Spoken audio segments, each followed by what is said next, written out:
ప్రజల నుంచి కూడా మంచి ఆదరణ లభిస్తుంది. ఎందుకంటే సంక్షేమంలో మీ అందరికీ తెలుసు, జగన్మోహన్ రెడ్డి గారు ఈ దేశంలో ఎక్కడా లేనటువంటి సంక్షేమం ఆయన పేద ప్రజలకి మధ్యతరగతి వారికి అందించినటువంటి పరిస్థితి మీరు చూశారు.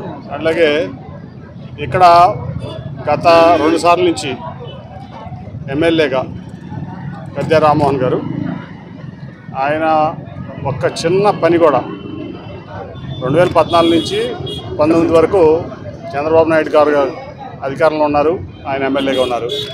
అట్లాగే 19లో మళ్ళీ ప్రజలు ఆయనకి మళ్ళీ ఎమ్మెల్యేగా గెలిపించారు. అయినప్పటికీ 10 ఏళ్ళు ఇప్పటికి ఒక్క చిన్న పని కూడా చేయలేని అసమర్థుడిగా ఆయన ఒక ముద్ర పడిపోయింది ఆయన.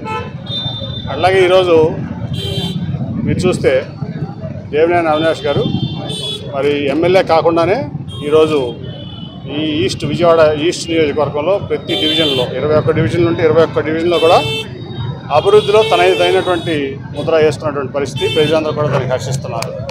అట్లాగే మొన్న చూశారు మీరు, జగన్మోహన్ రెడ్డి గారు వచ్చి రిటైనింగ్ వాళ్ళు, నేను పుట్టకముందు నుంచి కూడా ఇక్కడ ఉన్న వాళ్ళు ఎవరో పుట్టకముందు నుంచి కూడా కృష్ణలంక ప్రాంతం అంటే కృష్ణానదికి వదలంగానే ఈ ప్రాంతం అంతా కూడా దాదాపు ఒక 25,000 కుటుంబాల పైన వరద ముంపుకు గురైపోయి ఈ రోడ్డు మీదకి వచ్చి కొంతమంది ప్రాణాలు రక్షించుకునే వాళ్ళు, కొంతమంది స్టేడియంలోనో పీడబ్ల్యూ గ్రౌండ్స్లోనో కొన్ని స్కూల్స్లోనో తలదాచుకునేవాళ్ళు వరదకి. ఆ తర్వాత వరద తగ్గినాక వెళ్ళి చూసుకుంటే ఇళ్ళు ఉండే కాదు, ఆ నష్టాన్ని ఎవరో పూడ్చలేని నష్టం ఎప్పుడు కూడా జరిగేది. అటువంటిది మరి అవినాష్ గారి యొక్క అభ్యర్థన మేరకు ఇవాళ దాదాపు 650 కోట్లతో ఆ రిటైనింగ్ వాళ్ళు నిర్మించడం, ఈ ప్రాంతంలో దాదాపు 25,000 కుటుంబాలంటే 1,00,000 మందికి దగ్గర 1,00,000 మందికి పైగా మరి ఒక వరద నీటి నుంచి రక్షణ కల్పిస్తాం.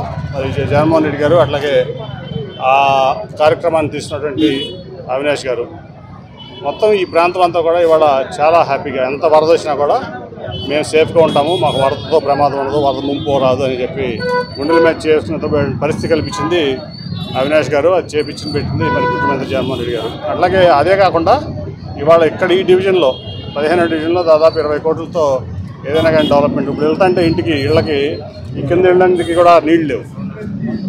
మరి డిప్యూటీ మేయర్ గారు అట్లాగే అవినాష్ గారు కలిసి ఈ ప్రతి ఇంటికి కూడా నీళ్ళ పైప్ లైన్ వేసి మంచి తాగునీటి సదుపాయం ఎన్నో ఏళ్ల తర్వాత కల్పించారు.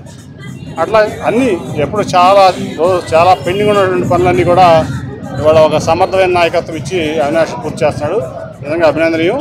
అట్లాగే 94లో ఇండిపెండెంట్ ఎమ్మెల్యేగా గన్నవరంలో గెలిచాడు గద్దె రామ్మోహన్ గారు. ఒక్క చిన్న పని కూడా గన్నవరంకి ఆయన చేసింది పాపన పోలా. అలాగే 99 నుంచి 2004 వరకు ఎంపీగా చేశాడు. ఒక్క చిన్న పని కూడా విజయవాడ చేసినటువంటి దాఖలాలు లేవు. ఆ తర్వాత మళ్ళీ ఇప్పుడు 10 ఏళ్ళు ఇక్కడ ఎమ్మెల్యేగా చేస్తున్నాడు. కానీ ఆయన కేవలం ఒక మంచివాడు ముసుగులో ఉన్నటువంటి అసమర్థుడు, అట్లాగే ఒక అపరిచితుడు. ఆయన చెప్పేది ఒకటి, చేసేది ఒకటి, పైకి కనపడేది ఒకటి, లోన ఉండేది ఒకటి. సో అటువంటి వ్యక్తులకు ఓటేస్తే ఆ ఓటు కూడా వదలపోతుంది.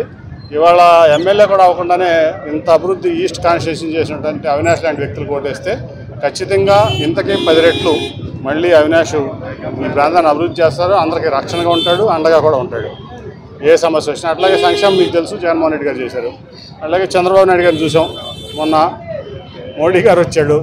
మరి ఆయన ఇంప్రెస్ చేయడానికి హిందీలో ఇంగ్లీష్లో మొత్తం స్పీచ్ చదివేశాడు.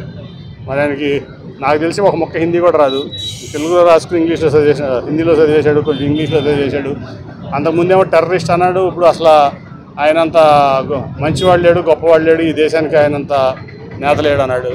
అంతకుముందేమో ప్రపంచ దేశాలు మోడీ గారిని అసహించుకుంటూనే అన్నాడు. వాళ్ళ ప్రపంచానికే మోడీ గారు ఆదర్శం అన్నాడు. అంటే ఒక ఊసర వెళ్ళలేగా, రంగులు మార్చే ఊసర వెళ్ళలేగా నిన్న ఒకటి ఇవాళ ఒకటి. ఆ రోజు తన పర్సనల్ ఎజెండాతో అక్కడ ప్రధానమంత్రి అయిపోతాం, ఎట్లాగోట్లా తలగా పులగం గవర్నమెంట్లో ఏదైనా వస్తే ఇక్కడ కొడుకును ముఖ్యమంత్రి చేసుకోవచ్చని అనుకుని ఆ పథకం పెంచుకోవడంతో అధికారం కోల్పోయి కుప్పకూలిపోయాడు.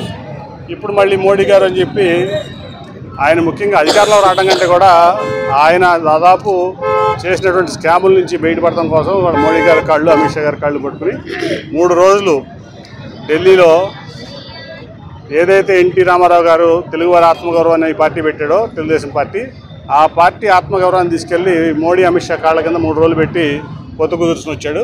మళ్ళీ ఇవాళ ఇటు పవన్ కళ్యాణ్ని మోసం చేస్తున్నాడు, అటు బీజేపీని మోసం చేస్తాడు. ఒక పచ్చి మోసగాడు చంద్రబాబు నాయుడు. ఆయన వల్ల ఈ రాష్ట్రానికి ఉపయోగం లేదు, ఇక్కడ ప్రజలకి ఉపయోగం లేదు. కాబట్టి మైనారిటీ సోదరులు కానీ అందరూ గుర్తుంచుకోవాల్సింది ఏంటంటే మళ్ళీ ఇక్కడ జగన్మోహన్ రెడ్డి గారు రావాలి. పేదవాళ్ళకి సంక్షేమం కావాలంటే జగన్మోహన్ రెడ్డి గారు రావాలి. ఇవాళ ముఖ్యంగా ఏంటంటే పిల్లలకి చదువు, దాని మీద దృష్టి పెట్టినటువంటి జగన్మోహన్ రెడ్డి గారు.